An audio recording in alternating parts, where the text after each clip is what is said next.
할렐루야.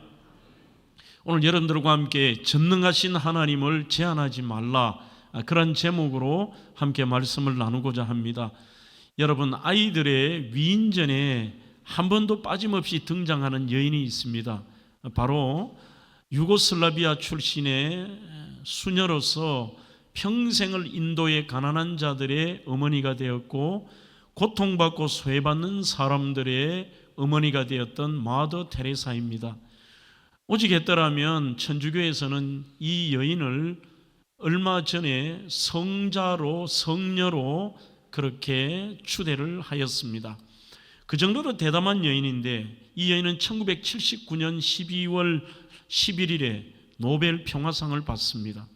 그런 대단했던 여인이고 믿음의 사람으로 보입니다만, 노벨 평화상을 받기 3달 전에 그와 친하게 지내던 한 마이크 반델피트라고 하는 사제에게 편지를 써요. 그 수많은 편지들을 브라이언 콜러디척이라고 하는 분이 이렇게 마더 테레사 나의 빛이 되어라는 책으로 나왔습니다. 제가 이 책을 읽으면서 굉장히 좀 충격을 받았습니다. 그 이유는 정말 마더 테레사 정도라면 하나님에 대한 신뢰가 출중하고 오직 삶은 충만한 은혜로 살 것처럼 그렇게 생각을 했는데, 의외로 이 책에 보면 예수님은 당신은 사랑하는 것처럼 보이는데 나는 그 사랑을 느끼지 못해, 이런 얘기도 있고, 글 속에 이런 말도 있습니다.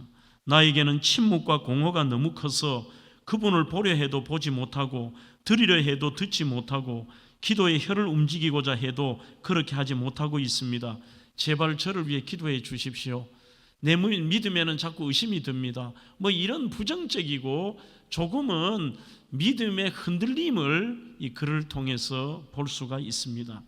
이것을 학자들은 하나님의 부재, absence of God이라고 해서 영혼의 어두운 밤을 그렇게 부른다라고 되어 있습니다. 이런 위대한 사람, 우리가 보기는 100% 믿음 안에서 사는 것처럼 보이는 그런 믿음의 거장들도 때로는 진짜 하나님 계시나? 계시면 어떻게 이런 일이 일어날 수 있지? 하나님이 나와 함께 하신다는 게 사실일까? 또한 하나님이 내 기도 응답하신다고 하는데 이렇게 오랫동안 기도했는데 응답이 없지 않느냐? 이러한 의심과 회의가 들 때도 있다는 것입니다. 그것을 영혼의 밤이라 이런 표현을 쓰기도 합니다.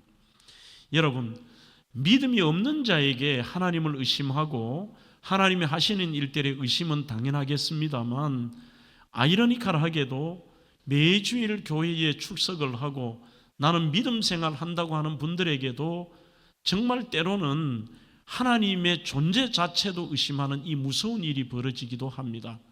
더 나아가서 하나님이 하신 일들의 회의를 느끼고 거기에 대해서 의심의 물음표를 달기도 하죠. 하워드 마샬이라고 하는 목회자들의 스승인 이런 대단한 사람도 정말 노년에 엄청난 일을 당하고 사랑하는 아내가 충격적인 질병으로 죽고 하니까 하나님께 원망을 했다고 합니다. 하나님, 정말 살아계시는 거 맞습니까? 나의 기도를 들은 게 맞습니까? 라고 신학생을 가르쳤던 그런 신학 교수조차도, 이런 위대한 목회자도 의심이 들 때도 있다는 것입니다. 여러분, 모든 믿음의 사람들, 그 사람들의 특징이 있습니다. 이 사람들은 믿음의 회의가 없었던 것은 아닙니다. 그러면 수많은 왜라고 하는 질문 앞에 그 신앙의 회의와 의심을 극복한 사람을 우리는 믿음의 사람이라고 이야기를 합니다. 저는 한 사람의 목회자로 이 목회 일선에서 사역을 하면서 많은 성도들에게 솔직히 말씀을 드리면 설교를 하는 저 자신도 기형적인 믿음을 가진 것이 아니냐, 이런 생각을 할 때도 있습니다. 그 기형적인 믿음은 소위 믿는다고 하면서도 의심이 섞여 있는 믿음, 또 의심하는 믿음, 이런 것이 조금은 기형적인 것이죠. 여러분, 성도들이 의심에 섞여 있는 믿음을 너무나도 당연하게 받아들이는 것이 문제입니다. 나는 하나님을 믿어. 나는 하나님의 존재를 절대 의심한 적도 없고 하나님이 하신 일도 믿지만 이런 부분에서 응답이 된 적이 없어. 이런 경우에는 하나님이 계시지 않는 것 같아라고 하는 그런 부분들이 섞여 있다는 것입니다. 좀 더 유치한 예화를 든다면 우리는 유사 휘발유, 가짜 휘발유가 얼마 전에 참 유행을 한 적이 있습니다. 그 휘발유 전체가 전부 가짜가 아닙니다. 휘발유가 있지만 그 중에 10%나 20%냐 그 프로테이지의 얼마를 다른 것을 섞는 것이죠. 그러면 우리는 그것이 그래도 휘발유다라고 얘기하지 않습니다. 앞에 가짜라고 하는 말을 붙입니다. 가짜 휘발유다. 우리는 예수를 믿고 믿음 안에 산다고 하면서도 내가 믿는 그 믿음 안에 소위 의심하는 것과 회의하는 것들이 어느 정도의 자리를 잡고 있다면 그것은 똑같은 믿음이 아니라 가짜 믿음이라고까지 표현할 수가 있을 것입니다. 저희들은 믿음으로 사는 사람들입니다. 눈에 보이는 현상과 현실을 그것만을 바라보며 사는 존재가 아니라 완전히 끝난 것 같고 불가능한 상황에서도 하나님은 절망의 자리에도 촉을 틔우시고 열매를 맺게 하시고 불가능한 일을 가능케 하시는 그 하나님을 내가 전적으로 신뢰하는 것. 어느 한 부분에 이물질이 없고 그 한 부분에 의심하는 마음이 없이 전적으로 그분을 신뢰하는 그것을 믿음이라고 하는 것이죠. 그리스도인은 할 수 있거든. 이 말은 문제가 있습니다. 그것이 소위 가짜 휘발유처럼 가짜 믿음이고 나는 뭔가 믿음이 있는 것처럼 생각하지만 아무런 역사도 일어나지 않는 가짜의 믿음입니다. 할 수 있거든. 그 말은 하실 수도 있고 하실 수 없을 수도 있습니다라는 말입니다. 그 어떤 상황에도 주님은 하실 수 있음을 믿고 우리는 행동하고 기도하는 것, 그것을 우리는 믿음이라고 합니다. 자, 본문 사건으로 들어가 보겠습니다. 본문의 사건에 진짜 믿음이 무엇인가를 저희들에게 이 신년에 보여주고 있는 사건입니다. 예수님께서 변화산이라고 하는 곳에 제자를 데리고 올라가십니다. 여기에서 이 제자들은 상상할 수 없는 일을 봅니다.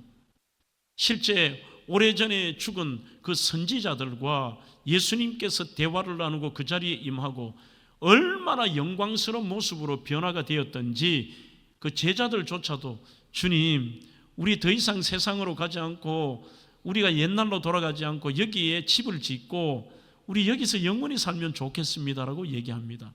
그러자 예수님께서 내가 십자가에 달려 죽고 다시 부활할 때까지 절대로 오늘의 이 사건을 비밀로 하거라. 사람들은 그래봤자 자기가 못 보면 믿지 않거든요. 오히려 의심하고 이상하게 생각할까 봐 주님께서 말하지 말라고 얘기하시는데 이 사건이 그 변화산 사건이 있을 때에 나머지 제자들은 산아래에 있었습니다. 산아래에 있는데 여기에 공관복음에 마태, 마가, 누가복음에서 오늘의 이 사건이 다 나와 있습니다.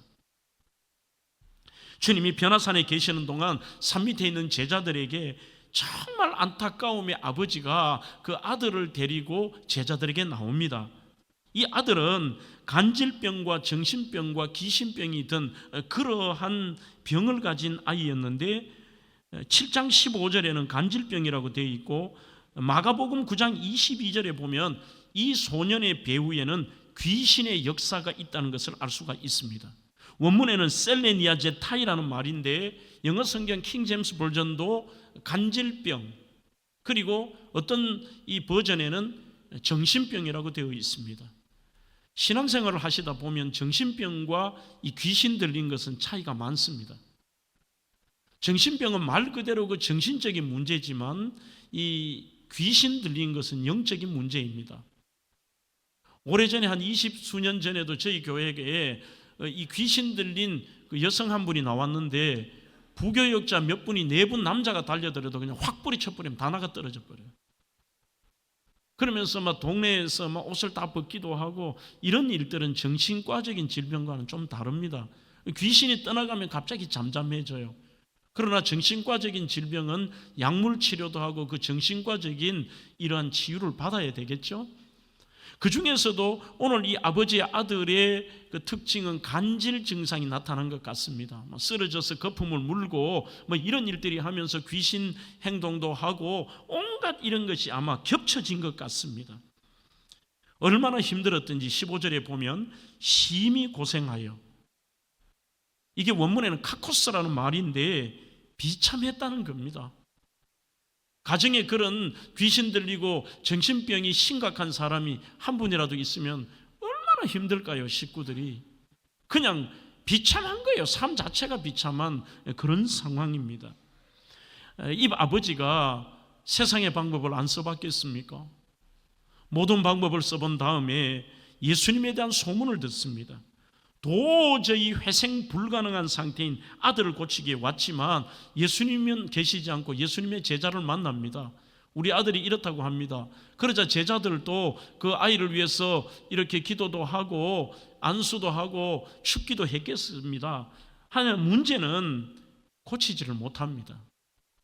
이런 상황에서 예수님께서 내려오신 것이죠. 산에서 16절에 주의 제자들에게 데리고 왔으나 능히 고치지 못했습니다. 좀 섭섭함도 있고 실망도 있는 겁니다. 내가 당신의 제자들에게 데리고 왔는데 병 못 고쳤습니다. 안타깝습니다. 그러자 17절에 예수님이 이렇게 말씀합니다. 믿음이 없고 패역한 세대여, 내가 얼마나 너희와 함께 있으며 얼마나 너희에게 참으리요, 그를 이리로 데리고 오라 얘기하십니다. 그리고 데리고 오자 예수님이 귀신을 쫓아내고 고쳐주십니다. 이제 19절로 넘어가니까 제자들도 뭔가 자기들이 답을 못 내리겠는 겁니다. 예수님께 묻습니다. 조용히 나와서 누구에게 말도 못하고. 그러면서 주님, 우리도 똑같이 기도하고 했는데 왜 쫓아내지 못했습니까? 왜 이 질병을 치유하지 못했습니까? 라고 묻습니다.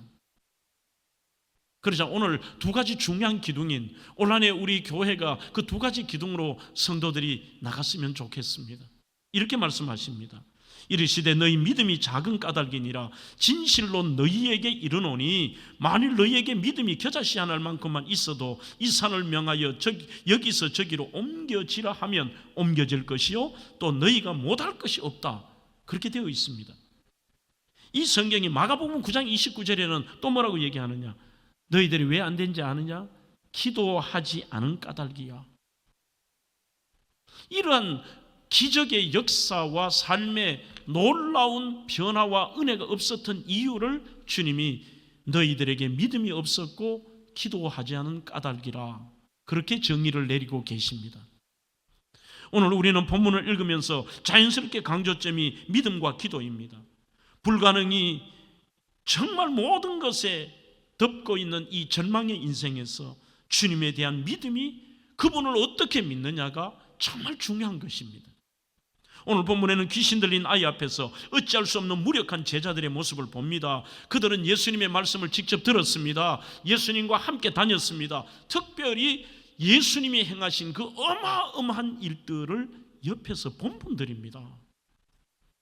아니, 안 봤다면 몰라도 폭풍우를 잠잠케 하시고 나병 환자를 고치시고 백부장의 하인을 고치고 수많은 예수님이 하신 일들, 죽은 자를 살리시며 이런 수많은 것들을 직접 보았는 사람임에도 이들에게 귀신도 쫓아내지 못하고 삶은 무능력하게 살아가는 이유가 뭡니까? 주님은 한마디로 얘기하십니다. 믿음이 없는 세대요. 17절에는 믿음이 없고 패역하다는 표현까지 합니다. 그 말은 오늘 그리스도인이라 하면서도 우리에게 믿음이 없다면 그 자체가 패역한 것입니다. 예수를 믿는다고 하면서도 믿지 않는 것입니다. 귀신 들린 자의 아버지를 욕할 필요도 없습니다. 앨리슨과 같은 학자는 이렇게도 말합니다. 귀신 들린 아버지를 비난받을 수 없다. 왜 그러느냐? 이들은 오히려 그는 믿지 않는 사람이었기 때문에 그럴 수 있다. 그러나 제자들은 예수를 따라다니면서도 주님을 신뢰하지도 않고 능력도 모든 하나님이 하신 일들도 그들은 받아들이지 않았다. 이게 문제인 것입니다. 믿는 것처럼 믿습니다. 교회도 다닙니다. 막상 절망의 상황과 환경 앞에서는 물음표를 찍습니다. 여러분들 솔직히 설교를 들으는 여러분들만 그럴까요? 어떤 일들 앞에서 목회자들조차도 정말 상황 속에서 어떤 부분은 물음표를 찍는다는 것입니다. 불가능은 없다고 알면서도, 기도하면서도 물음표를 쉽게 찍습니다. 의사들의 판정 하나에, 판단 하나에 자기도 같이 절망해 버립니다. 세상에 지금까지 이런 일이 없었다라는 그런 환경을 바라보면서 거기에 하나님에 대한, 그분에 대한 믿음에 대해서 물음표를 찍어버립니다. 내가 믿는 주님을 어떻게 믿느냐가 참 중요합니다. A.W. 토저라는 분의 책에 이런 글이 있습니다. 하나님은 어떤 분이신가요? 그런 생각을 했을 때 자신의 마음에 나타나는 하나님에 대한 생각이 참 중요합니다. 내가 어떤 하나님을 믿느냐에 따라 곧 나 자신의 신앙 수준이 결정이 되며 어떤 신을 섬기느냐에 따라 종교의 수준이 결정이 됩니다. 당신이 믿는 하나님은 어떤 하나님이십니까? 우리는 알고도 믿지 못합니다. 전적으로 신뢰하지 못하는 제자들의 모습, 아버지가 믿는 하나님인가? 이 제자들이 믿는 하나님이신가? 급할 때 혹시나 하는 마음으로 복을 빕니다. 바라는 대상, 잘못하면 벌을 주는 막연한 대상, 구원에 대해서 전적 전능, 현실적인 삶의 문제 앞에서만큼은 어때요? 우리는 구원에 대해서는 확실하게 믿습니다. 오직 예수 그리스도로 말미암아 구원을 얻는다고 믿으면서도 막상 오히려 더 작은 현실의 문제 앞에서는 물음표를 찍어버립니다. 에이, 글쎄, 진짜 그럴까? 이 귀신 들린 아버지, 아들의 아버지의 그 말처럼 할 수 있다면 혹시나 아주 가능성이 있을 수도 있고 없을 수도 있다라고 하는 그런 막연한 믿음이 우리 속에는 없는지요? 과연 무엇이 믿음으로 사는 것입니까? 저는 이렇게 오늘 정의하고 싶습니다. 여러분, 믿음은 하나님과의 관계입니다. 믿음은 하나님과의 관계. 믿음이 없다는 것은 하나님과의 관계가 되지 않는 것입니다. 그분과의 관계가 깨어지고 그분과의 관계가 믿어지지 않는 것입니다. 내가 그분의 자녀다. 하나님과의 관계 속에 하나님 나 사랑하셔. 믿음이 있다는 것은 능력, 불가능을 가능케 하는 믿음은 하나님은 항상 선하시며 나의 주님이시다. 그 하나님을 전적으로 신뢰하고 붙잡는 것, 이게 믿음의 삶입니다. 오늘 저는 진저에게 기적을 살다라는 책에서 설교의 제목을 따왔습니다. 전능하신 하나님을 제한하지 말라. 그는 이렇게 권면합니다. 성경은 우리에게 우리의 생각과 경험으로 하나님의 전능하심을 함부로 제한하지 말라고 말씀하십니다. 하나님이 무엇을 할 수 있는지 우리의 생각과 판단으로 결정하지 말라는 것입니다. 오늘날 우리는 하나님의 능력을 과소평가할 때가 많습니다. 우리의 얄팍한 생각과 판단으로 하나님의 능력을 제한합니다. 우리의 지식이나 경험과 전통과 문화와 은행 잔고가 우리들의 눈앞에서 하나님의 능력을 믿지 못하게 유혹합니다. 그것은 사탄이 힘들이지 않고 우리를 하나님으로부터 관계를 떨어뜨리는, 흔들어대는 교묘한 방법입니다. 사탄의 유혹으로부터 벗어나십시오. 눈에 보이는 것만 보고 판단하고 결정하지 마십시오. 좌우로 흔들리지 마십시오. 눈에 보이는 것만 보고 좌절하거나 포기하지 마십시오. 하나님이 하실 일을 제한하지 마십시오. 전능하신 하나님이 하십니다. 이렇게 쓰고 있습니다. 솔직히 사람들은 하나님이 여러분들의 경험과 이 논리로 이해하지 못하는 것을 하셨는 것을 보고도 믿지 못할 때가 있습니다. 솔직히 저도 이해가 아니더라고요. 이 예는 여러분들에게 자주 드렸습니다만 제 목회의 여정 중에 제일 신기하고 기적 같은 것을 본 것이 바로 그 인천 낙원제일교회에 부흥회를 갔을 때 그 집사님의 잘린 손가락, 사라진 손가락이 다음날 그대로 생겨난, 이게 저에게는 제일 큰 본 것이었습니다.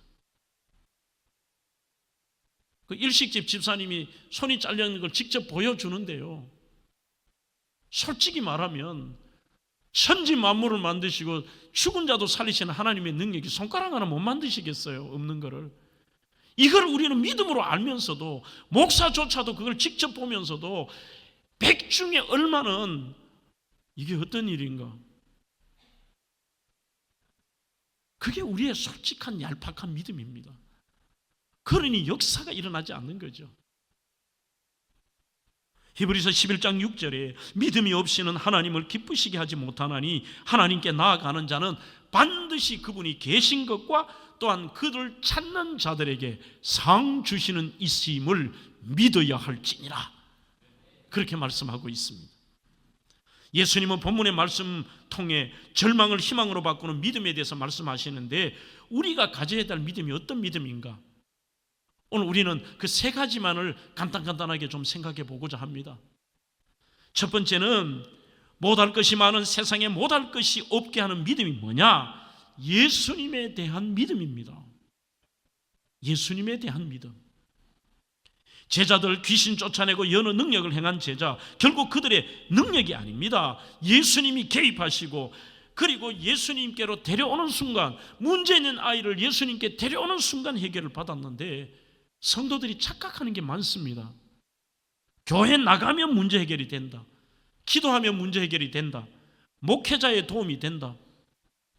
물론 목회자가 여러분들을 위해 기도할 사명이 있습니다. 이번 주도 여러분들이 그 기도의 제목을 가지고 기도하면서 진짜 제가 읽으면서 눈물 나는 제목도 있고, 어떤 제목은 기도 안 해준 제목도 있고, 우리 그 고등학생 같아요. 고등학생이 게임의 그 등급을 올려달라고 하는데 내가 그 기도를 왜 해줘야 되겠노? 등급을 올려달라고 막 느낌표 쳐놨더라고요. 그래도 교회의 교육이 중요하다는 생각도 해봤습니다. 수요일마다 작년, 저작년 한 1년 반 동안 아이들에게 교리를 가르쳤는데, 유년부 아이가 동성애라는 것이 잘못된 것을 알고 우리나라 포괄적 차별금지법 통과되지 않게 해주세요를 3명이나 적어놨더라고요. 아, 교육이 필요하구나. 정말 여러 가지인데 여러분들 착각하지 마십시오. 나는 기도의 능력이 없고 목사는 기도의 능력이 없어서 목사가 나를 위해 기도해 주면 일이 일어난다. 아닙니다. 목사도 하나님의 도구일 뿐입니다. 아무것도 아닙니다. 여러분, 교회 나오셔서 여기 앉아 있다고 여러분들이 능력이 나타나십니까? 우리는 구원받은 백성으로 구별된 시간과 하나님이 기뻐하시는 요소로 구별된 예배를 드리는 거예요. 감사로. 그게 예배입니다. 창조주요 구원자이신 예수 앞으로 나와야 됩니다. 우리의 환경과 삶과 병을 바꾸기 위해 주님이 말씀하십니다. 내게로 오라. 종교에 대한 외적 믿음만 가지고 삶의 무절이 안 됩니다. 오늘 한 번 더 강조합니다. 우리의 외적으로 드러나는 이것을 가지고서 거기에 기적이 나타나고 역사가 나타나는 게 아니라 예수님에 대한 내가 믿음이 있느냐입니다. 예수님을 만나야 됩니다. 우리 교회 아이들에게도 제 첫 번째 기도기, 주님이여 대명교회 주일학교 아이들 예수님 만나게 해주세요. 여러분들은 예수님을 어떻게 믿으십니까? 세상의 사람들은 당연히 성자요, 오늘 위대한 선생으로 그렇게 알지만 우리는 이 땅에 오신 하나님으로, 그분은 바로 우리의 영원한 구세주이며 나의 주인으로 믿습니다. 나의 주인이시며 나의 하나님이십니다.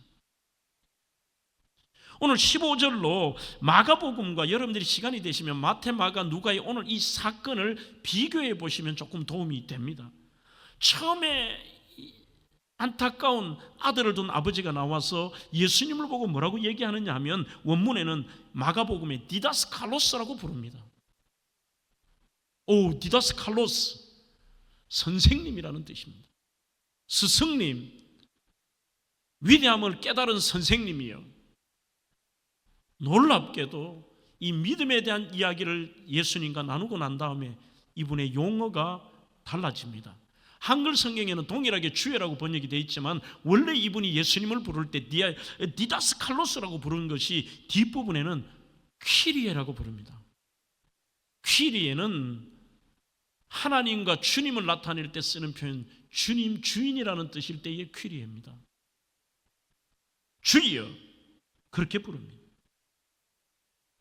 오늘 주님을 여러분들은 어떻게 믿으십니까? 지금도 살아 역사하시는 나의 주님, 못할 것이 없으신 주님. 두 번째의 우리의 믿음은 예수님의 능력에 대한 믿음이 있어야 됩니다. 마가복음 9장 22절에 귀신이 저를 죽이려고 불과 물에 자주 던졌습니다. 그러나 무엇을 하실 수 있거든 우리를 불쌍히 여겨 도와주십시오라고 말씀합니다. 23절에도 할 수 있거든이 무슨 말이냐, 주님이 그렇게 말씀합니다. 믿는 자에게는 능치 못할 일이 없음이라고 말합니다. 주님의 능력을 믿지 못하고 한계를 설정하는 게 중요합니다. 내가 믿나이다, 나의 믿음 없는 것을 도와달라고 합니다. 완전히 이분의 삶의 터닝 포인트였습니다. 아, 문제는 나에게 있었네. 응답을 안 하시는 그런 상황이 문제가 아니라 나에게 문제였구나. 하나님이 어떤 일을 하시고 예수님의 능력에 대한 내 믿음이 문제다. 오늘 설교의 제목처럼 여러분들 하나님을 제한하지 마십시오. 존 맥카터 목사님의 그 설교 가운데 종종 인용하는 이런 예화가 있습니다. 어떤 낚시를 하는 아저씨가 낚시를 하시는데 옆에서 사람이 지켜보니까 늘 낚시를 하다가 이만한 큰 고기가 잡히면은 이렇게 보고 버려버려요. 더 큰 고기가 그날은 남들이 전부 난리가 났다고 하는데 버려요. 조그마한 고기를 그거는 자기 그릇에 담아요. 물었습니다.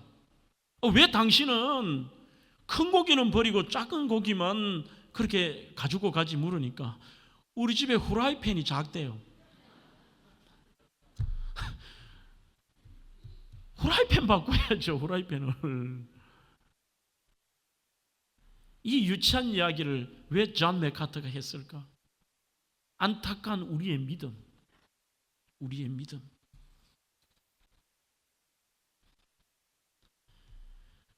성경의 아이들을 향해도, 나병 환자들에게도 당신이 원하시면 할 수 있잖아요. 이 원하시면이 중요합니다. 예수님의 능력이 어떠냐? 천지 만물을 만드신 하나님이시기에 당신이 원하시면 무엇이든지 하실 수 있잖아요. 이게 믿음이지. 할 수 있거든 해 주십시오. 이것은 이물질이 들어간 믿음입니다. 그러니 주님께서 이런 병자를 고치실 때거나 그런 문제 해결 앞에서는 꼭 이렇게 얘기하십니다. 물으세요. 자, 사람들이 주님 원하시면 하실 수 있잖아요, 이렇게 말씀합니다. 내가 원하노니 깨끗함을 받아라. 그래, 네가 믿는 그 순수한 믿음대로 내 원한다, 낫거라. 또한 병자를 고칠 때마다 사용하신 말씀이 내 믿음대로 될지어다, 선포된 대로 될지어다. 그래요. 우리는 말을 한다는 것은 믿음입니다. 주님은 성자도 위인도 아니십니다. 주님은 하나님이십니다. 예수님을 하나님으로 믿기에 우리는 그분의 하시는 일을 그대로 믿는 것입니다. 미국의 신학교의 제비 필립스라는 교수님이 계십니다. 이분이 아이들에게 체포를 마치고 여러 가지 졸업 이후에 신학생들의 비전을 물으니까 어떤 한 아이가 이렇게 말합니다. 저는 뭐 큰 꿈도 없습니다. 그냥 큰 도시에서 교인 한 50명 자그마한 목회를 하는데 아무 욕심이 없습니다. 나 좀 즐겁고 평안한 목회를 할 것입니다. 그런데 이 제비 필립스 대교수가 표정이 좋지 않아요. 이 친구의 말이 잘못된 것도 없습니다. 자족하는 것처럼 보이고 행복하게 목회하겠다는데요. 이렇게 말합니다. 욕심이 없는 것까지는 좋은데 자네는 믿음도 의욕도 없네. 한마디로 자네 하나님은 너무 작아. 그러면서 이 말을 합니다. Your God is too small. 화를 냅니다. Your God is too small. 너의 하나님은 너무 작아. 내 인생의 크기는 너가 믿는 하나님의 크기에 따라 결정되는 거야. 여러분들이 믿는 하나님이 너무 작지는 않으세요? 아우구스티누스는 하나님을 이렇게 표현했습니다. 해변에서 뛰놀고 있는 아이의 손안에도 계신 하나님, 모든 우주 만물로도 품을 수 없는 하나님, 하나님은 천지 만물을 만드시며 죽은 자도 살리시며 홍해 바다를 가르시는 그러한 기적과 우리의 머리와 모든 것을 동원해도 이해할 수 없는 크고 넓으시고 능력의 하나님이시면서 아이의 손안에 있는 보잘것없는 작은 것까지 세미한 것도 기억하시고 세미한 것도 응답하시는 하나님,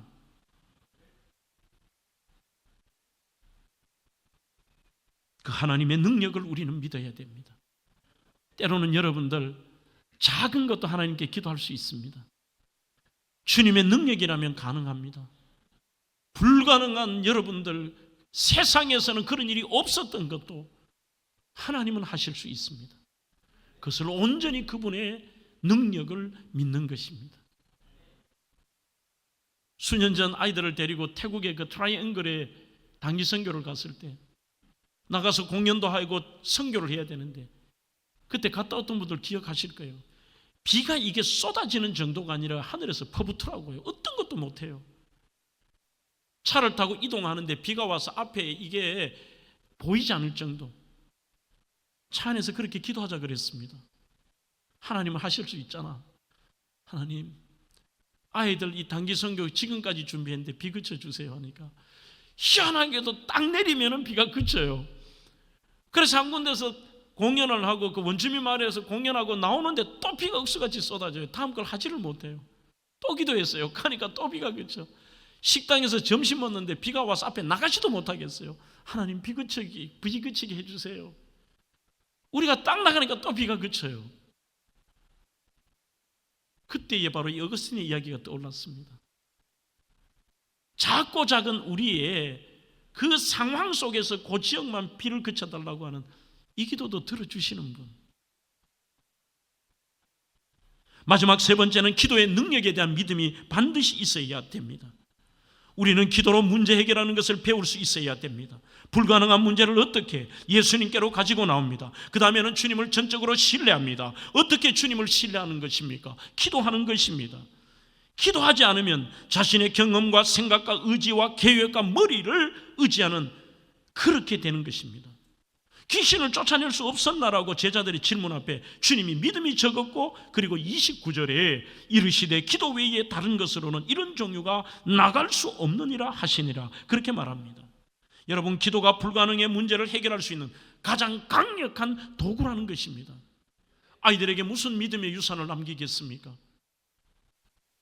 물질을 남깁니까? 아파트를 남깁니까? 땅을 남기십니까?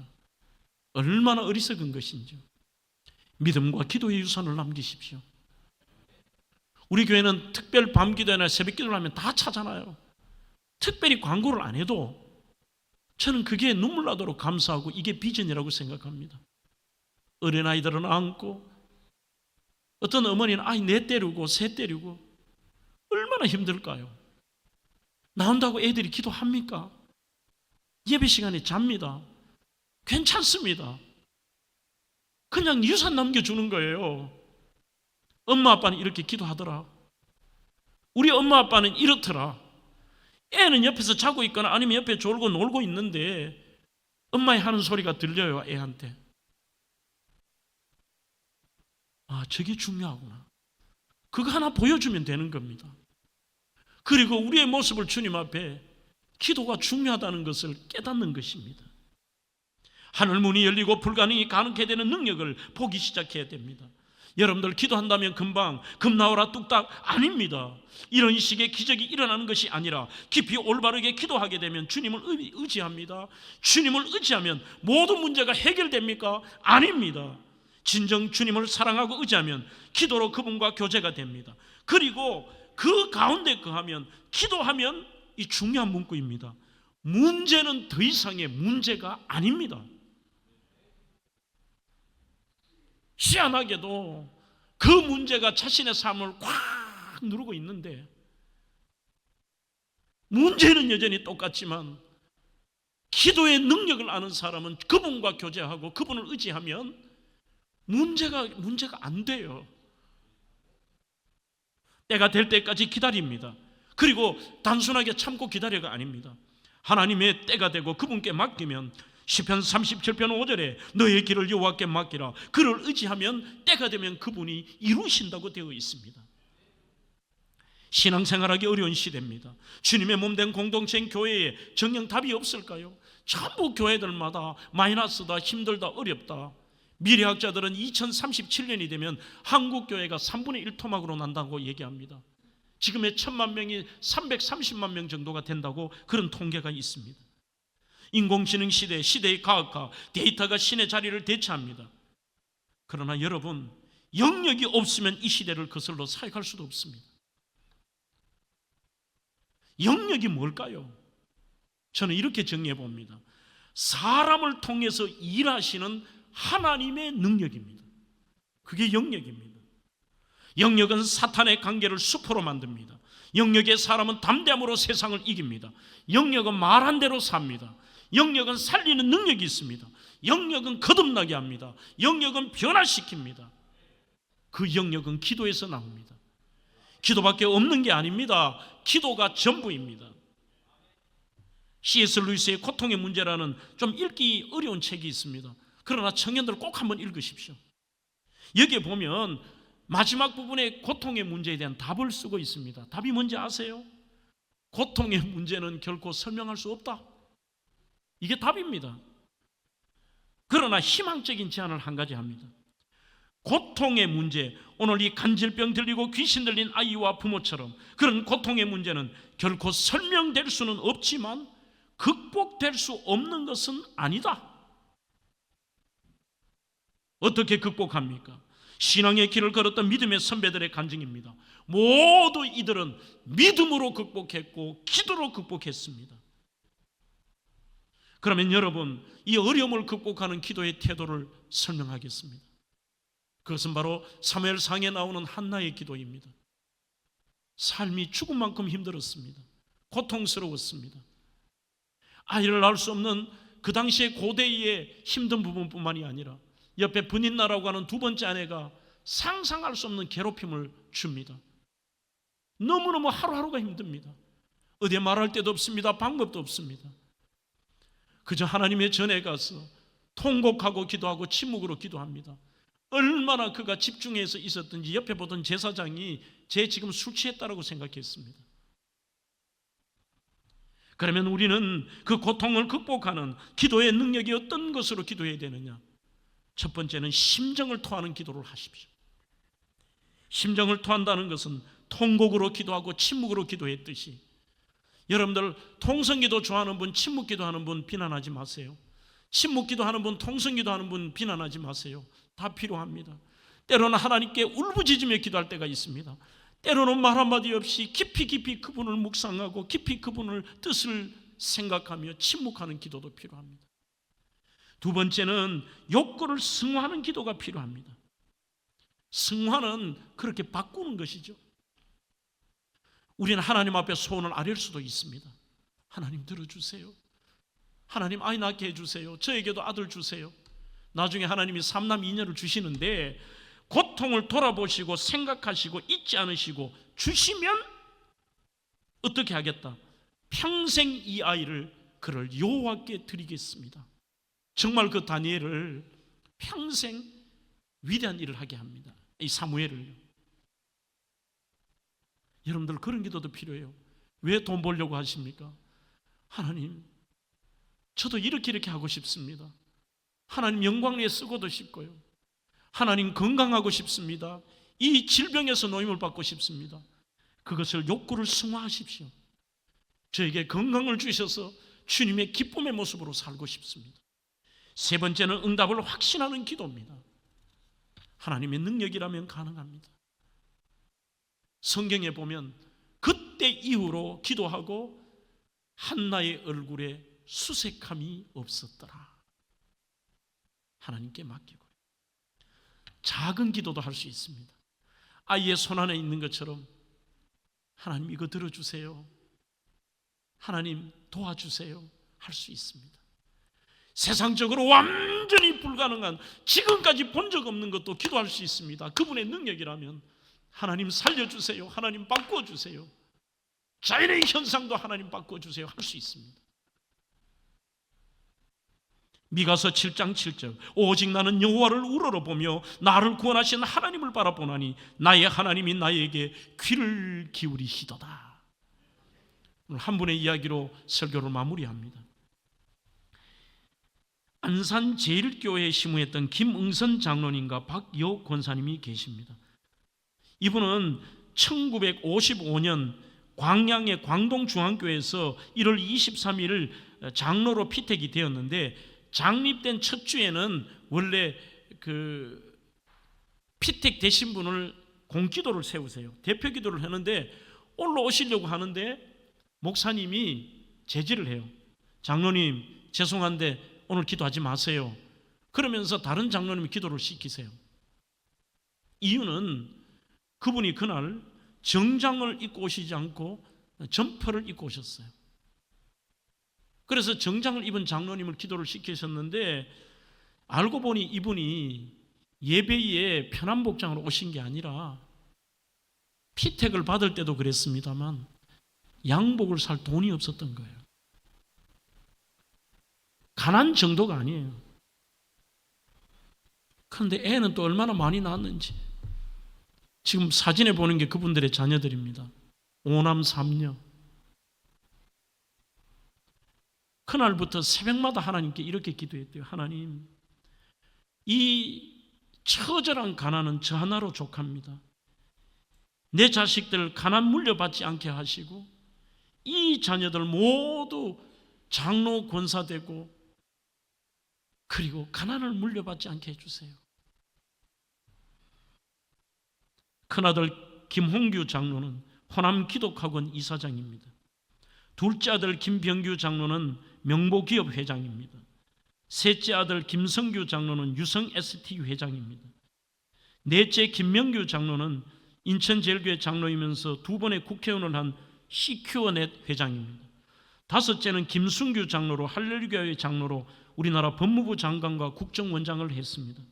그리고 3명의 딸도 전부 권사가 되고 사위도 전원교회의 중직자가 되고 현재는 그 후손이 122명, 예수 잘 믿는 믿음의 명문 가문.